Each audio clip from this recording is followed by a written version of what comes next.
Alors, bienvenue dans ce nouveau chapitre où nous n'allons pas voir de nouvelles choses aujourd'hui, mais on va parler de quelques petites notions qu'il est important de bien comprendre pour éviter de faire de grosses erreurs au niveau de notre algorithme. Donc on va parler de la portée des variables et on va parler du principe d'hoisting en JavaScript. Alors, les variables, on l'a vu, pour les déclarer, il suffit de créer une variable et cette variable est ensuite disponible dans le reste de l'exécution de notre script. Ceci étant dit, une variable n'a pas une portée illimitée et c'est surtout vrai lorsque l'on parle de fonction. Donc ce que l'on va faire, c'est qu'on va faire un exemple très simple. Je vais créer une fonction de démonstration. Donc je vais créer une variable démo et je vais lui assigner une fonction qui à l'intérieur fera un var a égale salut et ensuite un console.log de a. Et je vais mettre en dehors de cette fonction console.log de a. Si je sauvegarde et que j'actualise la page, je vois que j'ai une petite erreur où il me dit a is not defined. Qu'est-ce qui se passe ? Donc lorsque l'on est dans une fonction, les variables qui sont déclarées à l'intérieur de cette fonction ne sont pas accessibles en dehors. Donc là, dans mon cas, j'ai une variable démo qui contient ma fonction et à l'intérieur, j'ai une variable a qui contient salut. Cette variable a n'est disponible qu'à l'intérieur de cette fonction-là. Si je crée par exemple une autre variable que j'appelle aussi a et que j'appelle le monde,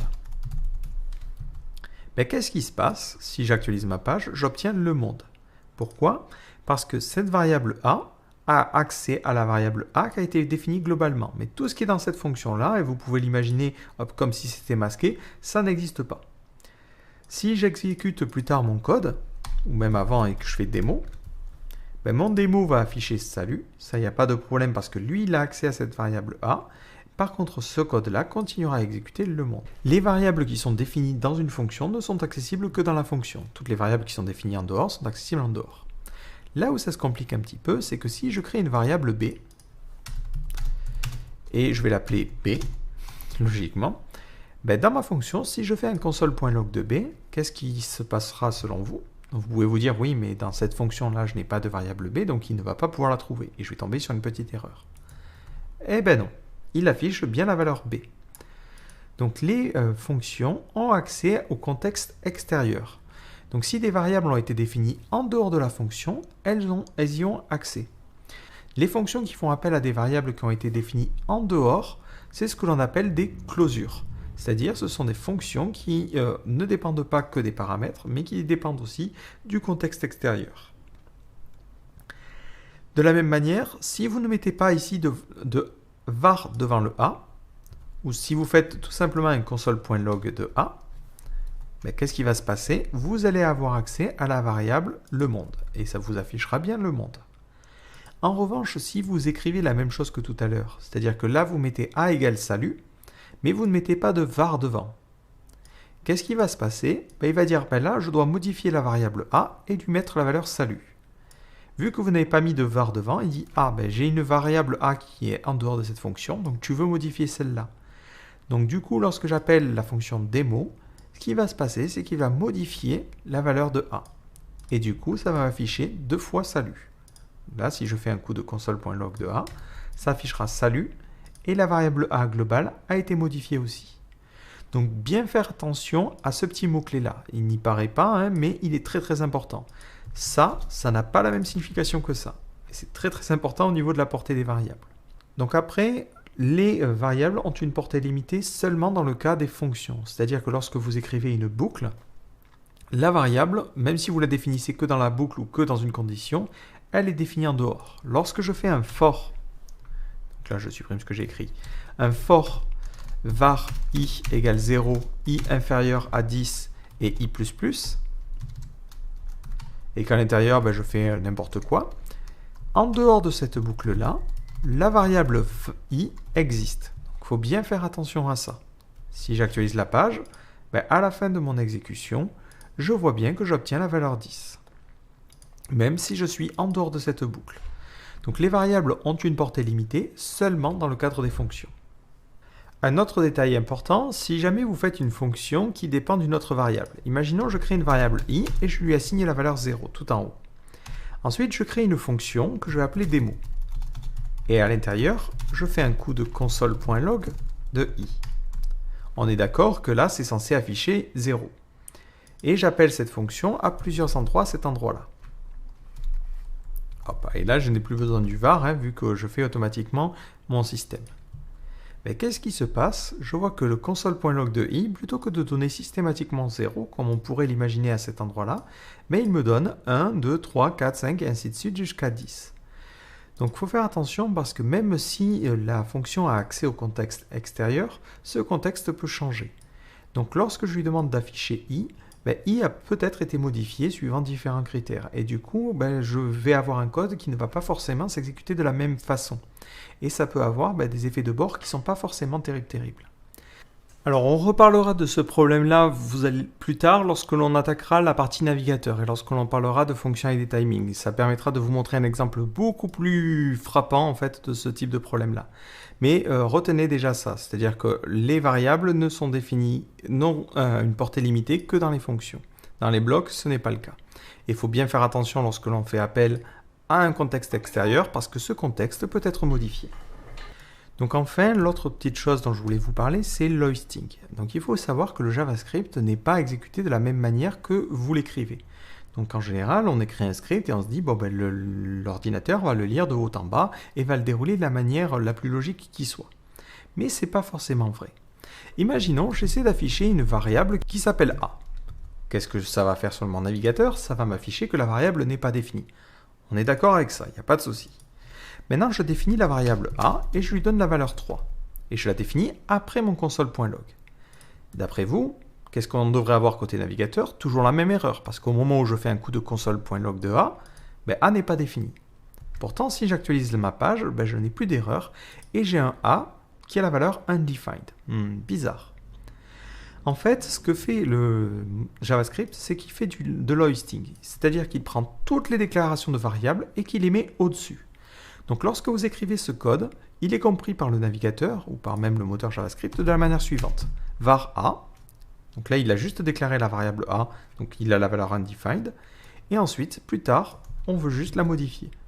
Voilà comment le JavaScript, lui, exécute votre code. Et vous voyez que ça me donne la même chose. Donc lorsque vous faites une boucle avec votre for var i, lui, ce qu'il fait, c'est qu'il imagine que vous avez déclaré une variable. Donc d'ailleurs, si vous voulez en déclarer plusieurs, vous pouvez séparer par une virgule.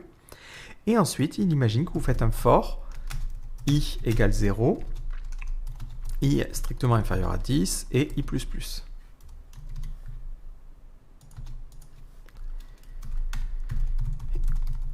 Et après, on met un petit peu ce que l'on veut. Voilà comment le JavaScript, lui, comprend votre code.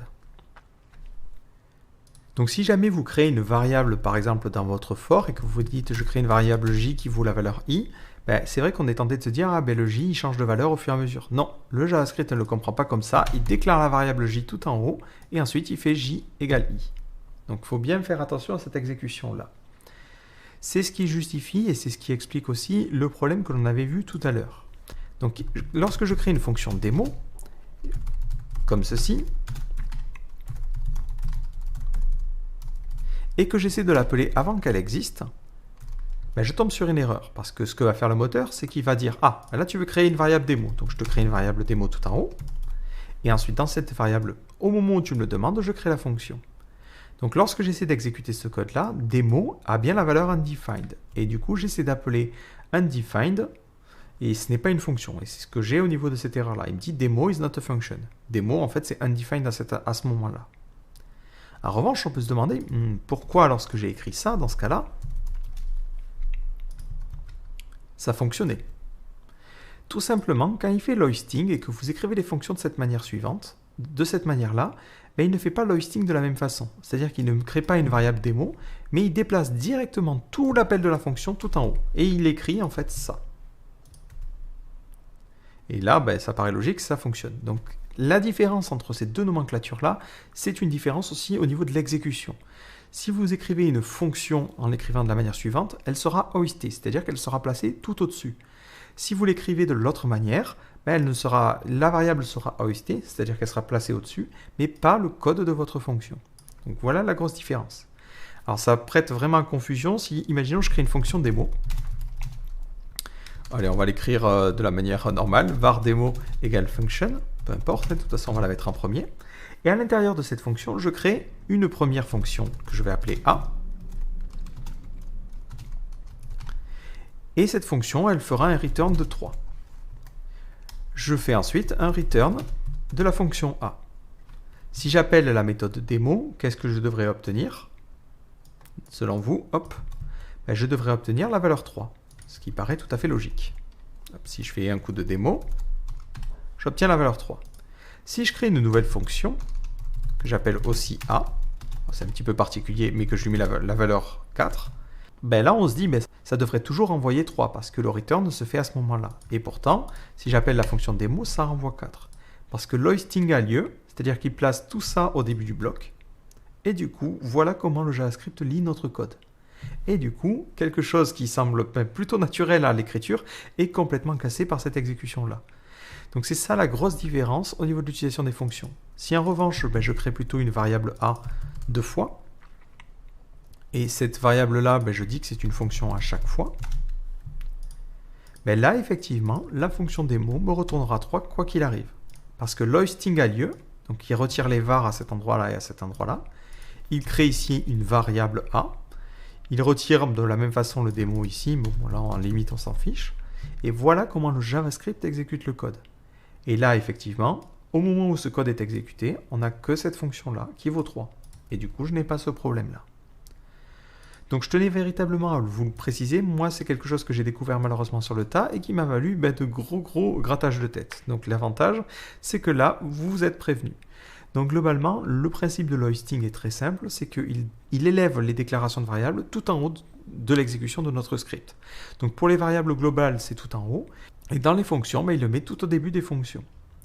Attention, si vous déclarez une fonction en lui mettant function le nom de la fonction, cette fonction est automatiquement déclarée tout en haut. Et du coup, ça peut parfois mener à quelques petits problèmes. Donc ce que je vous conseille pour éviter ces problèmes-là, c'est plutôt d'utiliser l'assignation classique en mettant une variable égale une fonction. Au moins, vous n'aurez pas trop de surprises à ce niveau-là. Voilà, donc c'est tout ce que je voulais vous démontrer sur la portée des variables. Donc ce qu'il faut retenir globalement, c'est que une variable, lorsqu'elle est définie de manière globale. Lorsqu'elle est définie dans une fonction, on n'a pas accès à cette variable en dehors de la fonction. En revanche, une fonction a accès aux variables qui ont été définies en dehors de la fonction. Donc ça marche dans un sens et pas dans l'autre. Enfin, dans le cas des blocs, c'est-à-dire des for, des if ou autres, on n'a pas de portée spécifique. C'est-à-dire qu'une variable qui est définie à l'intérieur d'un for, c'est comme si c'était une variable qui a été définie globalement. Enfin, dernière petite chose que je n'ai pas forcément précisée, mais si vous appelez une variable de manière arbitraire, par exemple si vous faites c égale 3, automatiquement le moteur va comprendre que vous faites appel ici à une nouvelle variable et vous n'avez pas forcément besoin d'écrire le var. Ceci étant dit, je vous conseille de prendre l'habitude d'écrire systématiquement var parce que ça vous permettra d'éviter des erreurs plus tard en créant des variables ou en réutilisant des variables dans des fonctions. Mettez systématiquement un var devant votre déclaration de variable. Comme ça, vous n'allez pas avoir d'erreur plus tard.